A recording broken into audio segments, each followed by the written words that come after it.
Hello, I'm Jim Scott, chairman of the Tripp Scott Law Firm. Today we have as our guest Senator Ellyn Bogdanoff, whose district is Broward and Palm Beach County, our hometown senator. Welcome, Senator. Thank you.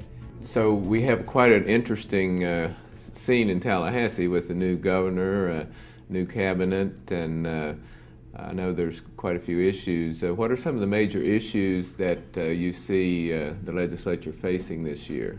Well, I think what we're really trying to focus on is economic development, bringing jobs to Florida, and that's going to encompass a lot of different approaches to how we're going to deal with that issue. And some of it has to do with kind of doing tort reform so that it's a more business-friendly environment, working on things such as tax incentives perhaps, also looking at reducing government regulation. There's a number of reasons that businesses come to Florida.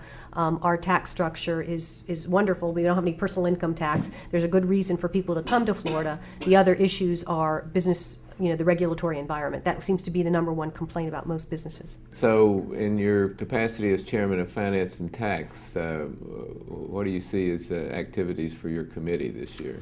Well, the good news is there's not going to be a lot of activity because we're not going to be raising taxes. So what we're working on mostly is looking at some property tax reform and looking at something that could create revenue. Last year as the Finance and Tax Chair, I ran the jobs bill for Florida and doing some tax credits, creating economic incentives for more businesses to come to Florida. So anything we can do in the arena of building jobs, not raising taxes, and making it a more business-friendly environment so that we can produce jobs for the citizens of the state is what we're going to focus on.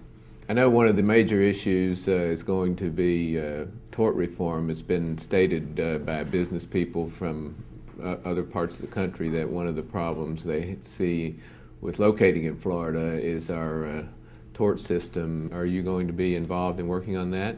Well, I'm on the judiciary, and a lot of that stuff comes through judiciary and banking and insurance, so certainly I'll be involved in many of those issues. And there's a myriad of tort reform issues dealing with different aspects of the tort system, so it's a strong balancing act.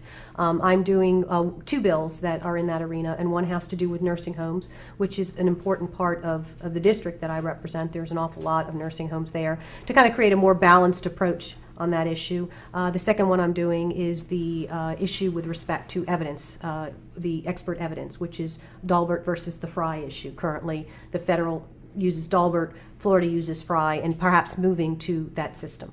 How about insurance? Are you going to be working in that area some?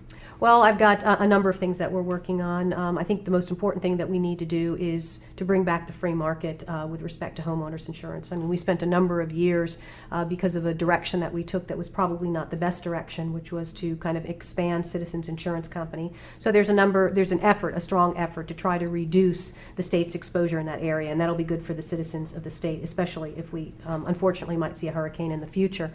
I personally am working on trying to once again, try to get rid of the fraud in the personal injury protection area, and that's going to be another bill that we're going to be looking at. I filed that a couple of weeks ago, and hopefully we can help reduce the auto insurance costs by getting rid of the fraud in that system. So there is so much going on. We're doing a lot of reform stuff. That's going to be kind of like the key word. We're doing tax reform, we're doing pension reform, and we're doing tort reform. And the pension reform is going to be a huge issue, not only for the future financial health of the state, but also for the local governments as well, that have had a problem in some of the areas in funding their pensions for all of their employees. So that's something that is going to take some time. I mean, the governor certainly came out with his plan.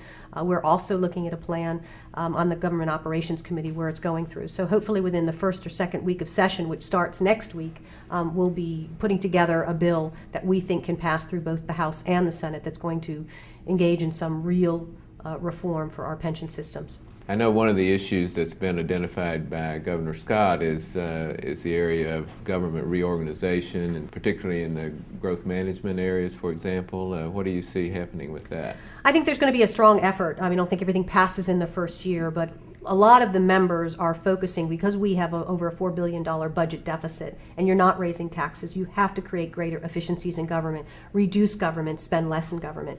A lot of that is going to require us to consolidate some of the functions of government, to perhaps get rid of some of the duplication in government. A lot of people believe that some of the agencies are not necessary because we have too many layers in growth management, and that perhaps maybe if we could reduce some of those layers, that we would encourage some of that, development that would help bring jobs to Florida. So I think you have a lot of members that you will see in the Senate and in the House working on all kinds of legislation. I mean, I have a particular piece that consolidates the auditing, monitoring, and the inspection functions of all of the social service agencies, and that should save government several $1 million just on that consolidation alone. So if other members can come up with some creative ideas, those ideas very often come from the public, who has to actually interact with government on a daily basis to get their job done. And if they could just kind of share with their representatives or their senators what problems they go through, we can come up with the creative ideas to help consolidate. And that's where this particular idea came from. It came from actually the nonprofit community that has to deal with all of the different agencies when they come in, and you might have 5 different agencies come in and do the same report over and over and over again. It just makes sense that you consolidate it. You have one department, and that department shares it with all of the different agencies. And that's the best ideas come from the people. I understand that you have worked in the past regarding the pill mill issue and legislation. Is that going to be another issue you're working on this year? Well, I think we constantly, I think what somebody said to me once is that 80% of what we do in Tallahassee is fix what we did the year before. And we have been attempting to fix the pill mill situation for a long time. We're starting to see additional arrests and sting operations from the law enforcement, which is a good thing, and we need to be their partners in giving them the tools that they need at the state level in order to be more effective at that. And we passed a bill last year that created some problems for legitimate doctors, and we need to fix that, as well as figure out where we close the loopholes, because unfortunately in the bill that we did last year, there was kind of a loophole that you could probably drive a truck through, and we need to kind of close that so that we don't have problems. But bad actors will always find a way to circumvent the law, and we just need to continue to tweak it so that we can close those holes that they find. Right. I know Attorney General Pam Bondi has made this a priority also, so I would expect there would be quite a bit of action in this area. I think a lot of people are focused on this issue. It has become an epidemic, and I think that there's a huge commitment, not only on behalf of the Attorney General, but also on the Governor's office to try to fix it, and we hope to be good partners in that. Well, it's obvious from talking to you that you're going to be very active in Tallahassee. I know you work very hard and have worked very hard in the past to represent our area in South Florida and the entire state. I've always enjoyed working with you all. You guys have been a great supporters over the years and a great resource for information, and enjoy having the opportunity to speak with you. But thank you. Well, thank you very much.